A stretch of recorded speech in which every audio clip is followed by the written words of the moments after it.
Kok bisa aku tidak tahu aku lucu, jenaka, jujur, dan berani? Apakah ini benar-benar aku?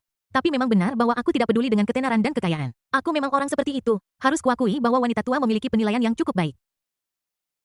Tapi Han Feifei bertingkah sangat serius, mungkinkah dia tidak ingin menikah lagi? Setelah ini keluar, siapa yang mau pergi kencan buta dengan wanita yang lebih tua? Qin Xiaoming diam-diam mendiskusikan ini dan senyum di wajahnya berangsur-angsur menjadi arogan. Dia berkata kepada Zhao Hao dengan nada menghina.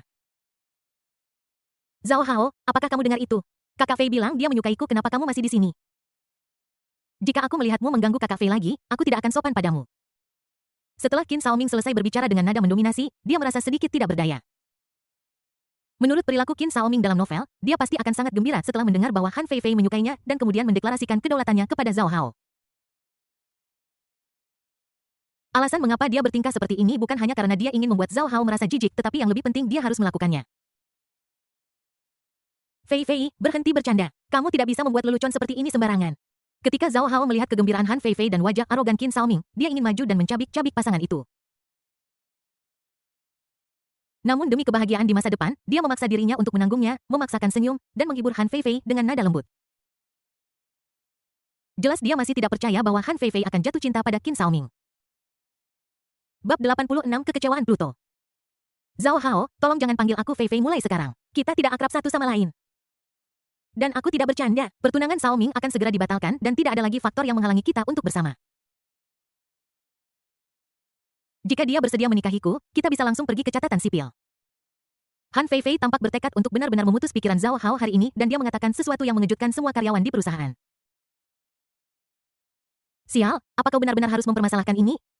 Han Feifei tenang dan jangan bertindak impulsif. Qin Xiaoming panik ketika mendengar ini. Jika Han Feifei benar-benar membuat keputusan yang tidak rasional karena marah, maka dia benar-benar harus menikahi Han Feifei. Namun di permukaan, senyumnya menjadi semakin lebar dan dia dengan cepat menjawab dengan terkejut. Saudari Fei, apapun yang kau katakan, itulah yang akan aku dengarkan darimu. Setelah mengatakan itu, Qin Xiaoming memandang Zhao Hao dengan ekspresi puas di wajahnya seperti penjahat yang telah berhasil. Senyum di wajah Zhao Hao telah benar-benar menghilang saat ini dan sedikit warna merah darah muncul di matanya dan urat biru di lengannya menjadi sangat jelas. Dia tidak percaya bahwa Han Feifei akan jatuh cinta pada Qin Xiaoming. Namun untuk menghindari pengejarannya, Han Feifei bahkan berbicara tentang menikahi Qin Xiaoming yang sama sekali tak tertahankan baginya. Jika wanita yang diincar Pluto Agung benar-benar menikahi pria lain, bagaimana bisa Pluto menjaga harga dirinya? Fei Fei, tenang dulu dan jangan membuat keputusan impulsif yang akan kamu sesali seumur hidupmu. Bahkan jika kamu tidak ingin bersamaku, Qin Xiaoming benar-benar bukan pilihan yang cocok. Aku tidak akan mengganggumu hari ini. Ketika kamu tenang, kamu pasti akan tahu siapa yang benar-benar tulus padamu. Namun Zhao Hao pada akhirnya tidak melampiaskan amarahnya. Dia menghibur Han Feifei dengan nada kaku, merasa jijik pada Qin Xiaoming, dan kemudian melangkah keluar dari perusahaan. Dia takut jika dia tinggal lebih lama, dia benar-benar tidak akan bisa menahan diri dan menghajar dua orang di depannya hingga babak belur. TSK, kau bertingkah seperti orang yang sedang kasmaran. Apa kau lupa bahwa kau memberi Shen Wanxing bunga mawar beberapa hari yang lalu? Qin Xiaoming mencibir jijik ke arah punggung Zhao Hao menyebabkan Zhao Hao berhenti sedikit. Tubuhnya mulai sedikit gemetar seolah-olah dia berusaha keras untuk menahan sesuatu. Namun pada akhirnya, dia tidak berbalik tetapi meninggalkan pintu perusahaan bahkan lebih cepat dan langkahnya tampak sangat berat saat dia berjalan. Zhao Hao benar-benar sabar. Dia bahkan bisa menahan ejekan seperti itu. Pluto pasti membuatku kesal sekarang, aku harus lebih berhati-hati berjalan di malam hari mulai sekarang. Qin Xiaoming sedikit mengeluh dalam hatinya lalu dengan cepat menoleh dan menatap Han Feifei dengan gembira dan berkata dengan harapan. Kak Fei, apakah kamu benar-benar menyukaiku? Sejujurnya, saya selalu memiliki kesan yang baik tentang Anda, tetapi saya tidak berani mengatakannya dengan lantang. Qin Xiaoming, jangan terlalu dipikirkan, aku hanya mengarang alasan untuk menghentikan Zhao Hao menggangguku. Perasaanku padamu akan selalu seperti seorang saudara perempuan kepada seorang saudara laki-laki. Jika kamu masih berani memiliki pikiran tidak pantas tentangku, jangan salahkan aku karena memecatmu dari perusahaan lagi. Setelah Zhao Hao pergi, raut wajah Han Feifei dengan cepat kembali normal. Dia menolak pengakuan langsung Qin Xiaoming tanpa ragu-ragu. Ekspresi malu di wajahnya barusan sudah lama menghilang digantikan dengan ekspresi yang sangat tegas. Setelah selesai berbicara, dia berjalan menuju area karyawan tanpa menunggu Qin Xiaoming menjawab. Sepertinya dia ingin menjelaskan masalah ini kepada karyawannya secara singkat dan tidak ingin mereka salah paham. Wanita tua ini sangat tidak berperasaan. Dia membuangku setelah menggunakanku. Namun, sikap wanita tua saat ini justru yang kusukai. Barusan aku benar-benar memiliki ilusi bahwa wanita tua itu menyukaiku. Qin Shaoming menghela napas lega tetapi wajahnya menunjukkan ekspresi marah seolah-olah dia telah ditipu oleh Han Feifei. Setelah melototi Han Feifei dengan marah, dia juga keluar dari perusahaan dengan sangat marah sehingga dia bahkan tidak berencana untuk pergi bekerja. Selamat kepada host karena menerima hadiah pertahanan plus 10 kekuatan plus 10 dan uang plus 200000. Setelah meninggalkan perusahaan, kulit Qin Shaoming kembali normal. Ketika saya melihat hadiah sistem, saya tidak bisa berhenti tersenyum. Sekarang hadiah sistem menjadi semakin murah hati dan dia merasa bahwa dia hampir sebaik Superman. Alur novel hari ini sebenarnya telah berakhir di sini. Logikanya, Qin Shaoming seharusnya sudah selesai bekerja dan dapat melakukan hal-halnya sendiri. Namun Qin Shaoming tidak memilih untuk melakukannya. Sebaliknya, dia pergi ke supermarket besar terdekat dan membeli beberapa suplemen penambah darah. Su Chengwen sudah ingin mengundangnya makan malam selama 2 hari terakhir ini. Setelah gagal menolak beberapa kali, dia tidak punya pilihan selain memilih untuk bekerja lembur lagi. Suplemen ini disiapkan untuk Su Xinyu yang baru saja keluar dari rumah sakit untuk menunjukkan perhatianku. Dia tidak tahu seberapa efektif suplemen ini, jadi dia hanya membeli apapun yang mahal. Tuan muda Qin tidak kekurangan uang. Setelah membeli suplemen, Qin Shaoming membaca novel di rumah sepanjang sore. Baru pada pukul 7 malam dia dengan enggan meninggalkan rumah dan berkendara menuju sekolah bela diri Su.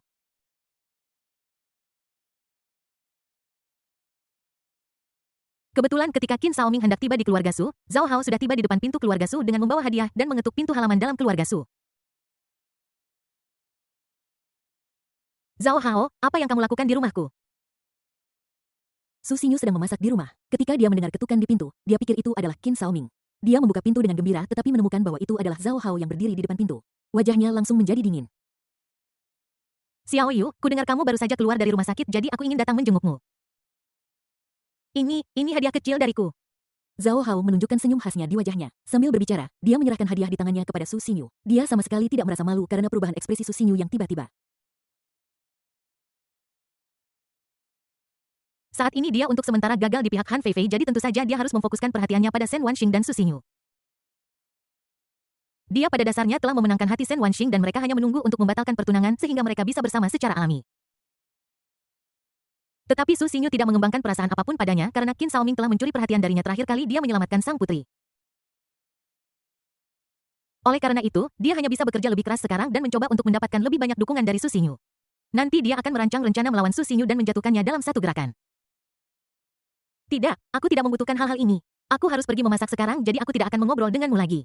Su Xinyu tidak menerima hadiah Zhao Hao tetapi dengan dingin menolak kebaikan Zhao Hao. Setelah mengatakan ini, dia bersiap untuk menutup pintu dan mengabaikan Zhao Hao. Xiao Yu, bagaimanapun aku sudah banyak membantumu sebelumnya, kenapa sekarang kamu sangat membenciku? Jika kamu tidak memberiku alasan yang bagus hari ini, aku tidak akan pergi dengan sukarela. Zhao Hao meletakkan tangannya di pintu dan akhirnya tidak bisa menahan diri untuk tidak menunjukkan kemarahan di wajahnya. Dia benar-benar tidak mengerti mengapa Su Xinyu yang dulunya sangat dekat dengannya sekarang sangat membencinya. Tidak bisakah Su Xinyu merasakan ketulusan yang telah diberikan Pluto kepadanya? Terima kasih atas hadiahnya. Bab 87 Kekecewaan Zhao Hao. Zhao Hao, aku tidak menyangka akan bertemu denganmu lagi di sini. Kenapa kau mengganggu Xiao Yu lagi? Saat Zhao Hao sedang mempertanyakan Su Xinyu, Qin Shaoming tiba di tempat kejadian dengan membawa hadiah. Melihat Zhao Hao mempersulit Su Xinyu, dia segera berteriak untuk menghentikannya. Namun, dia sangat tertekan saat ini. Sepertinya aku sedang bermasalah dengan Zhao Hao hari ini. Kami baru saja bertemu pagi ini dan lagi sore ini. Bahkan sepasang kekasih pun tidak akan bertemu sesering ini. Namun, Zhao Hao benar-benar berdedikasi. Dia sangat marah padaku pagi ini, namun dia mampu pulih dan menjilat Su Xinyu di malam hari. Aku hanya bisa mengatakan dia layak disebut Pluto. Jika aku seantusias Hades dalam mengejar perempuan, aku pasti sudah bisa menemukan pacar meskipun aku tidak punya uang. Qin Shaoming, kenapa kamu juga ada di sini? Zhao Hao tidak bisa menahan perasaan kesal ketika dia mendengar suara Qin Shaoming. Melihat wajah arogan Qin Shaoming seperti di pagi hari, dia ingin menyeret Qin Shaoming ke gang di sebelahnya, mematahkan anggota tubuhnya, dan menyiksanya dengan parah. Namun dia tidak bisa menyentuh Qin Shaoming secara terbuka saat ini, jadi dia hanya bisa melihat Qin Shaoming dengan wajah cemberut, mengungkapkan ketidakpuasannya pada Qin Shaoming. Saya datang ke sini untuk makan malam hari ini atas undangan Xiao Yu. Jika kamu tidak ada urusan, silakan pergi segera dan jangan ganggu Xiao Yu dan saya sedang makan. Qin Shaoming sama sekali tidak peduli dengan ekspresi Zhao Hao dan bahkan ekspresi sombong muncul di wajahnya. Dia meniru tindakan yang biasa dia lakukan untuk mengusir Zhao Hao dari perusahaan Han Feifei di pagi hari, melambaikan tangannya dengan tidak sabar dan menyuruh Zhao Hao untuk segera pergi dan tidak mengganggu perbuatan baiknya. Zhao Hao, sebaiknya kau pergi. Aku harus menjamu saudara Ming hari ini jadi aku tidak punya waktu untuk mengobrol denganmu. Su Xingyu tersenyum pada Qin Xiaoming lalu berbalik dan mengatakan sesuatu dengan serius kepada Zhao Hao. Tidak ada niat untuk menahan Zhao Hao sama sekali. Saudara Ming.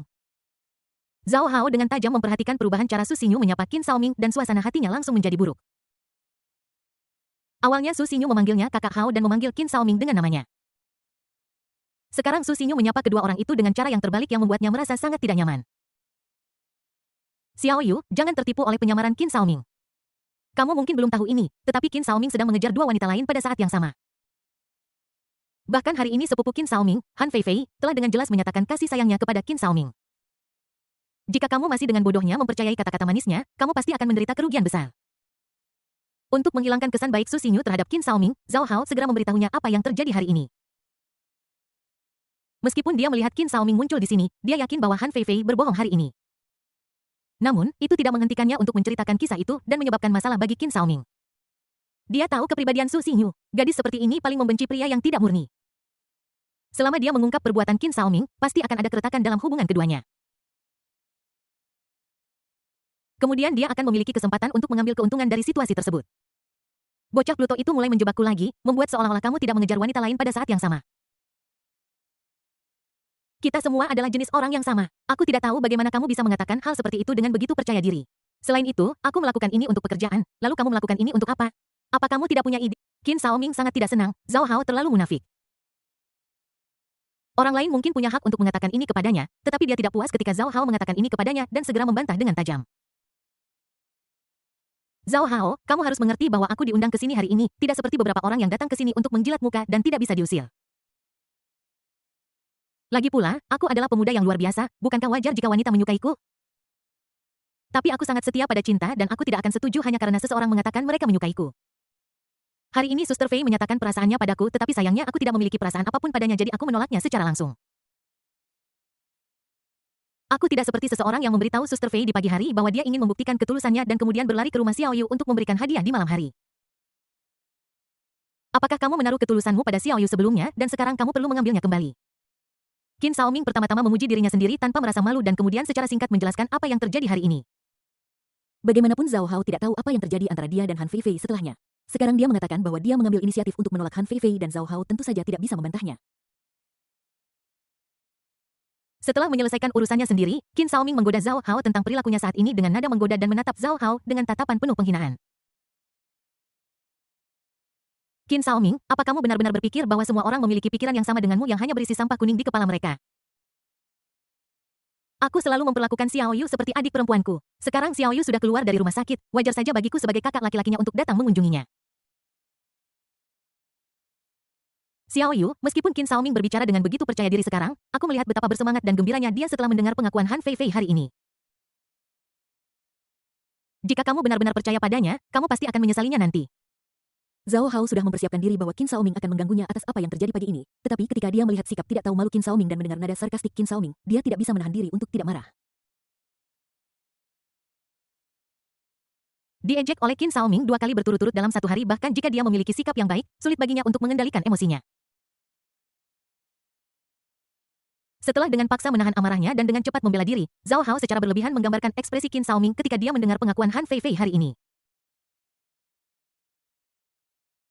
Dia hanya tidak percaya bahwa bahkan setelah dia menggambarkannya seperti ini, Su Xingyu masih akan mempercayai kebohongan Qin Xiaoming.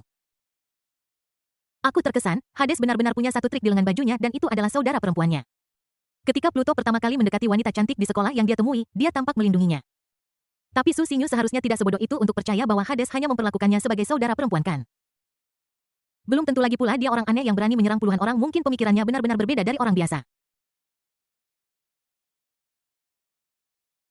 Setelah Qin Xiaoming dengan cepat membenci Pluto di dalam hatinya, dia siap untuk membela diri dan mengungkap perisai saudara perempuan Zhao Hao. Dia benar-benar sedikit khawatir bahwa Su Xingyu tidak cukup pintar dan tertipu oleh kebohongan Pluto.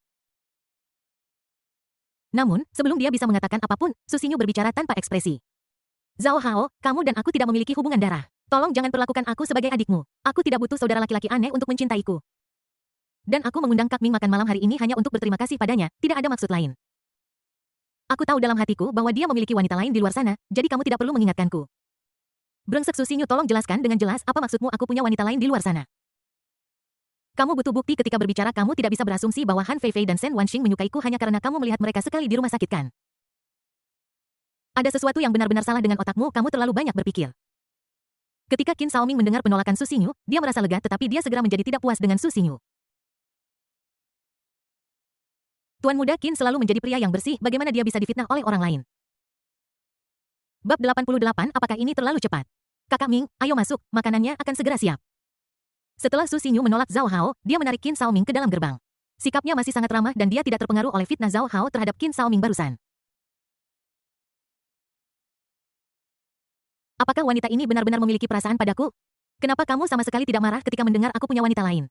Apakah aku terlalu memikirkan ini lagi? Mungkinkah Su Xinyu benar-benar hanya merasa berterima kasih padaku karena menyelamatkan hidupnya? Sepertinya aku harus segera pergi ke dokter. Aku benar-benar merasa para heroin ini naksir padaku. Qin Shaoming mengikutinya ke halaman dalam, tetapi pikirannya mulai terasa bingung. Setelah dia meninggalkan rumah sakit, dia samar-samar merasa bahwa ketiga protagonis wanita di tahap awal memiliki perasaan yang berbeda terhadapnya. Namun pengalaman 2 hari terakhir membuatnya mulai meragukan penilaiannya lagi. Aku sebenarnya mulai menjadi sentimental seperti Pluto. Sungguh menakutkan. Kurasa aku terlalu santai akhir-akhir ini, itulah sebabnya aku mengalami halusinasi ini. Sudah waktunya untuk meningkatkan beban kerjaku. Qin Shaoming menggelengkan kepalanya dengan lembut dan membuang fantasi tidak realistis dalam benaknya. Dia tahu bahwa orang cenderung memiliki pikiran dan ilusi liar ketika mereka bosan. Dia sudah berbaring di tempat tidur begitu lama akhir-akhir ini, jadi wajar baginya untuk membuat beberapa kesalahan dalam penilaian. Namun setelah dia memutuskan pertunangannya dengan Shen Wanxing, dia akan dapat mulai memainkan peran baru sebagai tokoh utama wanita. Ketika saya mendapatkan pekerjaan baru, saya tentu tidak akan punya waktu untuk memikirkan hal-hal yang berantakan ini. Su Xinyu sedang menutup pintu dengan punggung menghadap Qin Shaoming. Ketika dia mendengar Qin Shaoming meragukan dirinya sendiri di dalam hatinya, dia hampir tidak bisa menahan tawa terbahak-bahak. Dia tidak yakin apakah Han Feifei menyukai Qin Shaoming, tetapi Shen Wanxing melarikan diri dengan tergesa-gesa hari itu yang jelas menunjukkan bahwa dia tertarik pada Qin Shaoming. Qin Shaoming masih belum menyadari perasaan Shen Wanxing. Dia benar-benar terlalu lambat dalam merasakan. Meskipun begitu, dia masih berani mengeluh bahwa pemikirannya tidak normal. Jelas-jelas Qin Shaoming sendiri yang punya masalah di otaknya.